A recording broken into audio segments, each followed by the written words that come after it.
Guys, what's up? It is Taylor Welch and Chris Evans, and we're going to get to the show in just a second. But you might not know, for the month of November, we're celebrating our brand new YouTube show by giving away a new iPhone X. Brand new, never before open, 256 gigabyte iPhone X. Now, anybody can win, but there are 3 special steps required for you to enter into this giveaway.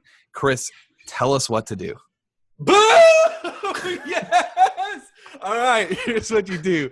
Go to www.trafficandfunnels.com/iPhone-X. Step number 1, hit the subscribe button. It's all the love there. Then go to the episode and comment how bad the episode is, how much you love it, and then share it. Listen, the more shares you give, the more entries you get. That's what it's all about. And then your chances of winning the iPhone X are going to be phenomenally great. Let me just say one thing in case you were laughing while Chris was walking you through the steps. Step 1, trafficandfunnels.com/iPhone X. Step 2, subscribe. Step 3, comment and share. That was phenomenal, Chris. I'm so proud of you. Thanks. Enjoy the episode, guys. You're listening to the smartest guys in marketing, the best show on the planet for client businesses to learn about traffic, funnels, sales, conversions, and marketing coolness. Chris and Taylor are the founders of Traffic and Funnels, a digital marketing consultancy helping you get paid clients from cold traffic daily. Now, here are your hosts, Chris and Taylor. How's it going, everybody? Chris Evans here, Taylor Welch. We are back in the saddle, and this is the Smartest Guys in Marketing podcast. So good to be back with you. How's it going, man? It's amazing.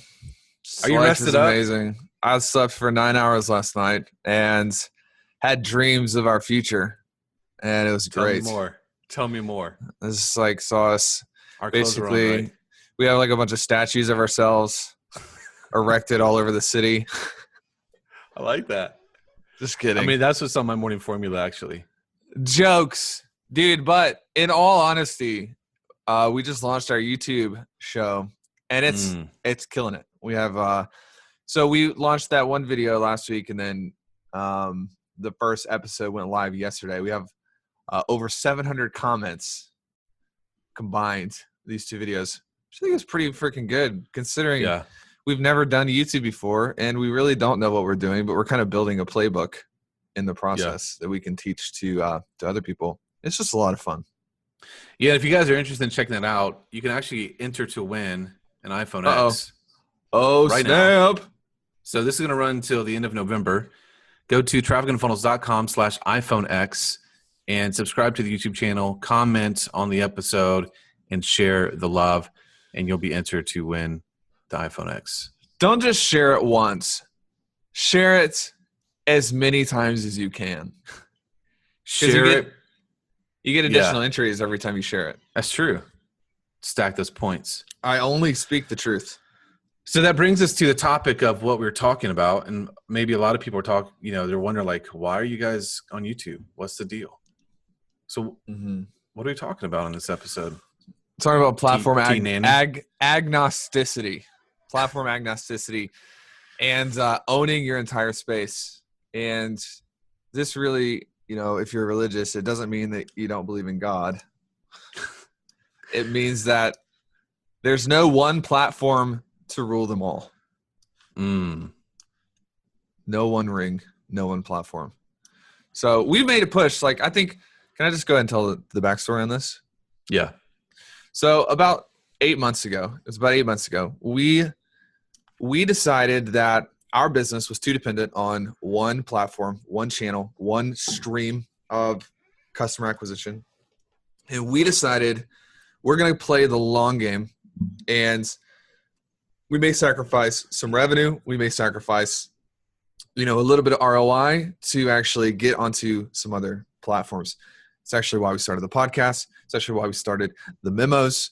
All of those were experiments. And when you study great business leaders, when you study the businesses at the top, the guys that Jim Collins talks about, Progressive Insurance and Microsoft and 3M and all of these companies that have been around forever, you start noticing that they're always testing new things expecting them to not work, but they've got enough tests in the market that one of them is going to work. And that's kind of reflective of marketing in general.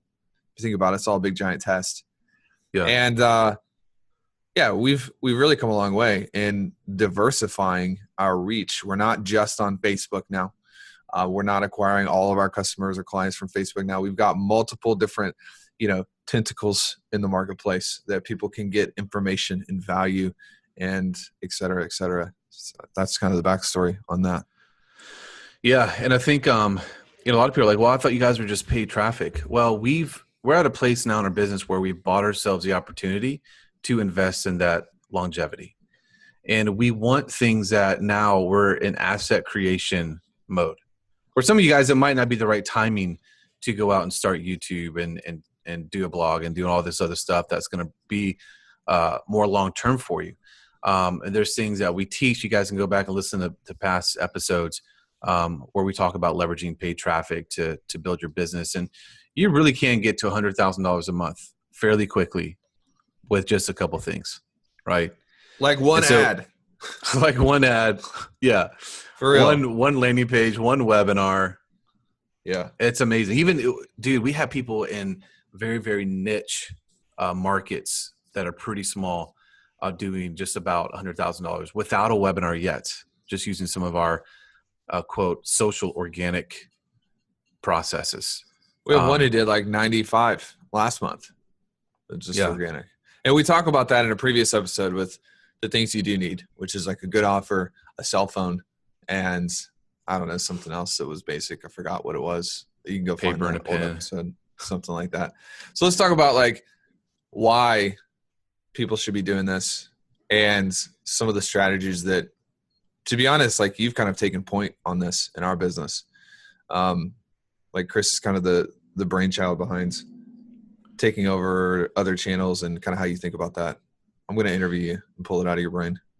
Okay. Yeah. Well, I think one thing is if it depends on what you want as well. Like, we built a $500,000 a month business on a simple process, but that's not enough for us. Both because we have a major mission to help a lot of people, and two, we want to bring in more revenue.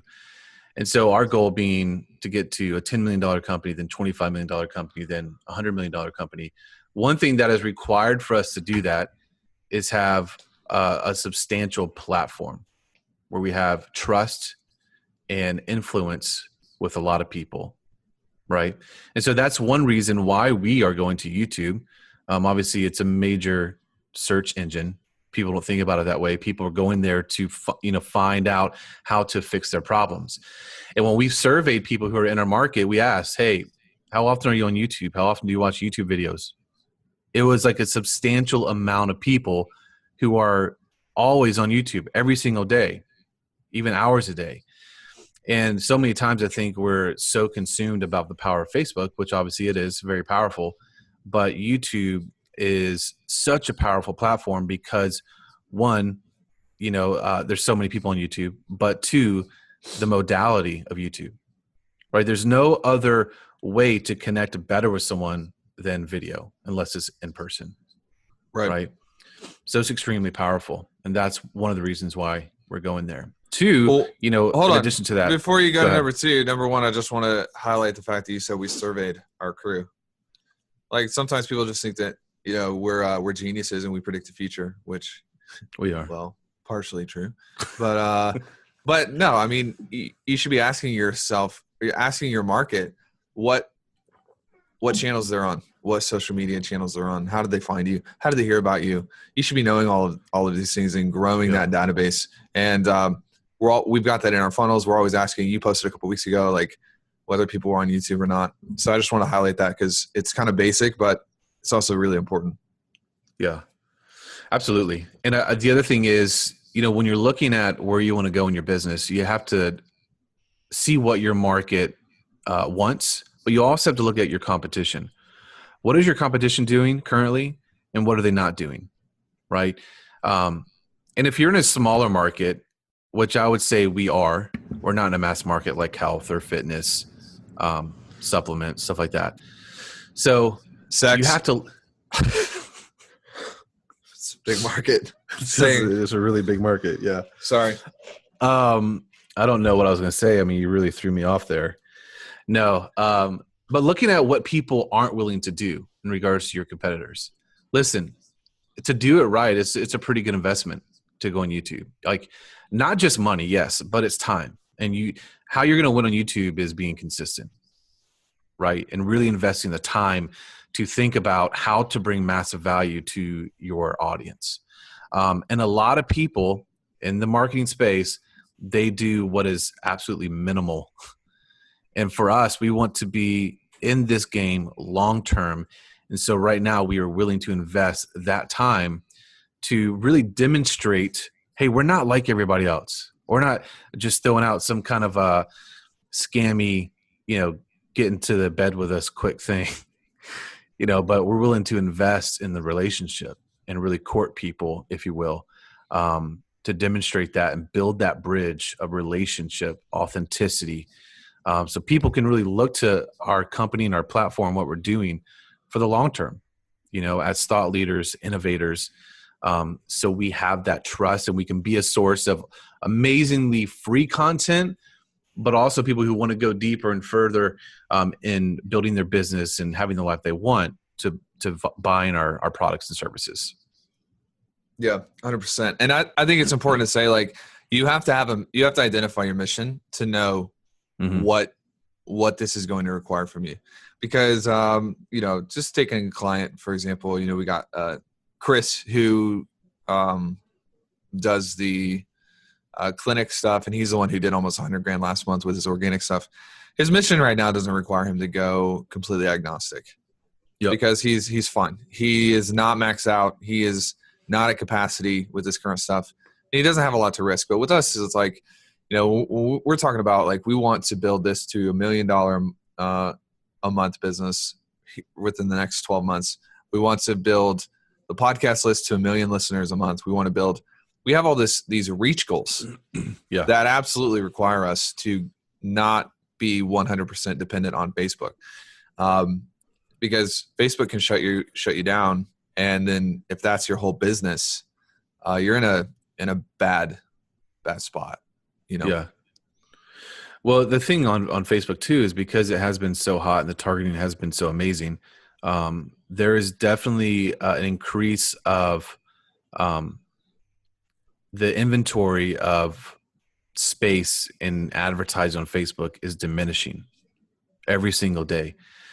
As more and more people are becoming sophisticated about Facebook ads and how to market on the platform, as marketers and business people, that requires our ability to increase, right? Like, we have to really truly understand our market, what they want, and how to communicate that to them. So we have their attention and they're interested in what we're saying. So that is one of the other reasons why we're going to YouTube as well, is because there aren't a lot of people there doing it right. And so for us, right out of the gate, that opens up opportunity. So I think one thing you have to do is you really have to audit what you want, where you are in your business, and write that down. Because listen, you might not need to do anything else, like just running, $500 a day, $1,000 a day on Facebook could be exactly what you need for what you want in your business, right? The other thing, you have to audit, where your competition's at. Where are they going? What moves are they making? And how can you stay ahead of them? If they're only on Facebook and that's all they're doing, well, it's going to be easier for you to outmaneuver them, right? Because again, they're not willing to do the things that are necessary for long-term growth. And because, we are a society where we desire everything right now, right? We're a microwave society in the Western world. That can work in your favor, because a lot of people aren't going to be willing to invest 3 months, 6 months, a year into building assets like a YouTube channel or podcasts or these other things that can really bring a return back to your business for years to come. Yeah, 100%. I think one thing before we move on is people get into this nasty place, this dirty place in their business where they're just thinking, like, what's the minimum required for me to get to X? What's the minimum that I have to do to get to Y? What's the least amount of work I have to do to get to $100,000 a month? And that's not centralized on your client or your customer. And I think that the way you have to transition to thinking is, my clients, my customers, they are bombarded with advertising and false claims and message after message after message every single day from my competitors.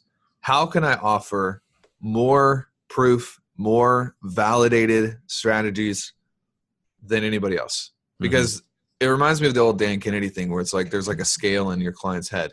And on one side of the scale is every time that they've been lied to, manipulated, told something that isn't totally true.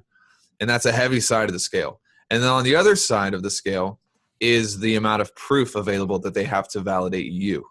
And you should always be thinking, how can I stack up more on my side of the scale so that it can either, eventually counterbalance and outweigh the other one. And when you think about your business that way, you get into a different state of thinking where it's like, how can I offer more content? How can I offer more value to this person's life so that they are enriched to the point that the scale begins to tip in my favor? Does that make sense? Yeah, totally. Absolutely. Yeah. And then it's an easy decision. Yeah. And one thing I want to add to this too, because we have taken the position as thought leaders and innovators, that has put us in a place where it is our responsibility to do things that other people are not willing to do. We have to blaze the trail for our clients and put in the time of investing money, but also the time to figure out what is working, what's not working, what is the future, what isn't the future. And that's one of the things that we offer our clients is we have been through this process. We know exactly what it takes to launch a $5 million a year business. We know exactly what it takes to launch a successful podcast. We are going to know exactly what it takes to launch a successful YouTube channel, to build a platform so that people know, like, and trust you. Because as you said, as there are more and more people out there talking, ripping you off as an expert, blatantly just stealing your stuff and promoting it as their own, you're going to need a heavy, heavy bank account of authority and authenticity to buy back what has been stolen from you. Reminds me of that old song. I went to the enemy's camp and I took back what he stole from me. Oh man. So problems when you're raised in church and you just have all those songs. So how does somebody do this? Realistically, practically, we couldn't have just gone and launched the podcast and YouTube and Facebook and Google and all of these things at the same time. So is there a process that you have in that old noggin of yours for how people can do this? Yeah, I think it really comes down to, honestly, cash in the bank and momentum. We actually were going to launch a podcast a year before we did. We started working on it, but it just was not right. We had way too much other stuff going on in the business. And our goal was to just stack a war chest of cash so that we could buy ourselves time to invest in a longevity. And again, if your goal is to get to $100,000 a month, I would not invest a lot of time into a podcast. I wouldn't invest time into a YouTube channel, because you can use the things that we talk about, the strategies that we show our clients to get there without that. Like literally all you need is some kind of mechanism to get people on the phone with you to sell them your offer, right?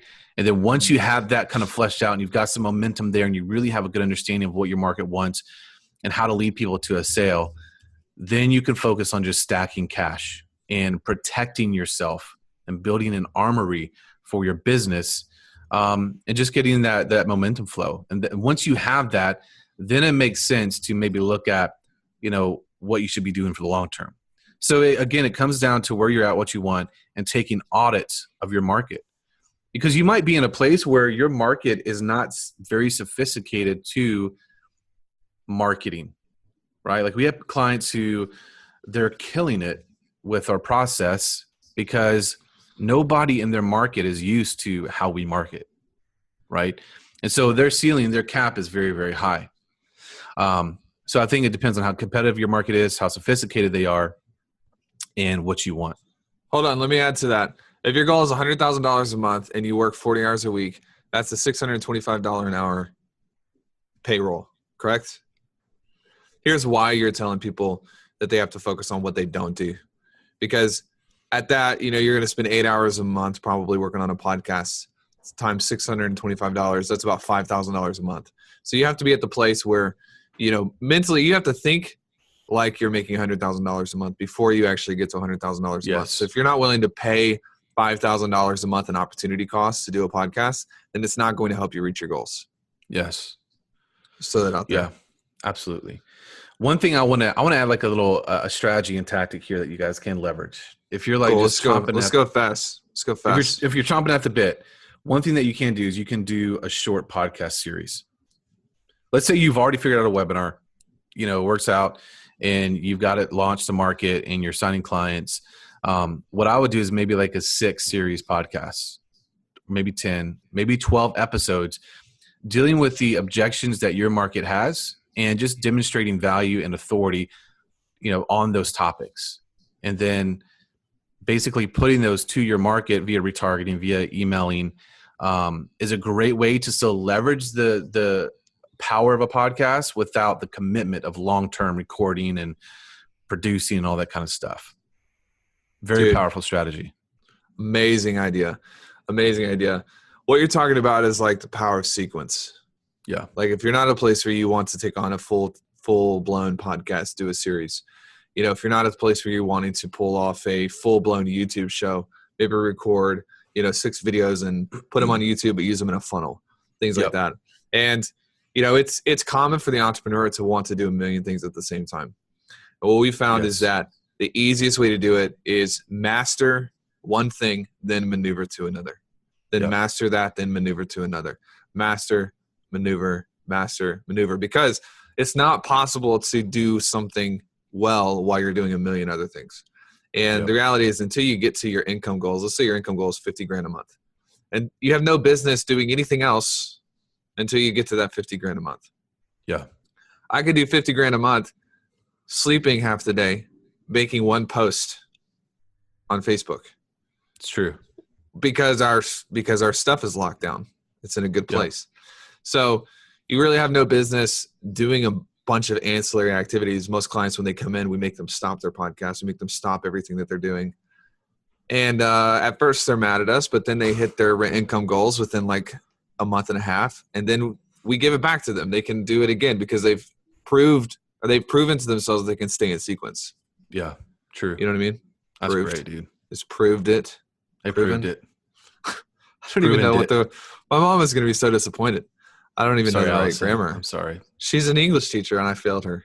All right. Anything else to add? No, nothing. That was really good. That was good. What you said today was good. Thanks, man. I took like extra Qualia today. Qualia, if you're not familiar, it's like $800 a month. Nootropics. It's expensive. It's ridiculously expensive. But I'm investing in you guys. Oh, okay. Guys, check out the memos. trafficandfunnels.com/memos. And we actually have a special edition coming up next month. I haven't even told you about this, Chris, but a special holiday edition. How to survive and thrive in the holidays. People always feel like November and December are the worst months, and it's just never been the case for us. People just tune out. They turn off for Christmas, and it's like people buy in December. People buy a lot. Yeah, it's amazing month. So if you don't get the memo, you're missing out. I was going to say you're a loser, which you probably are, but I'm going to give you the chance to prove me wrong by getting the memo. Yes, we love you. All right, guys. All right. See ya.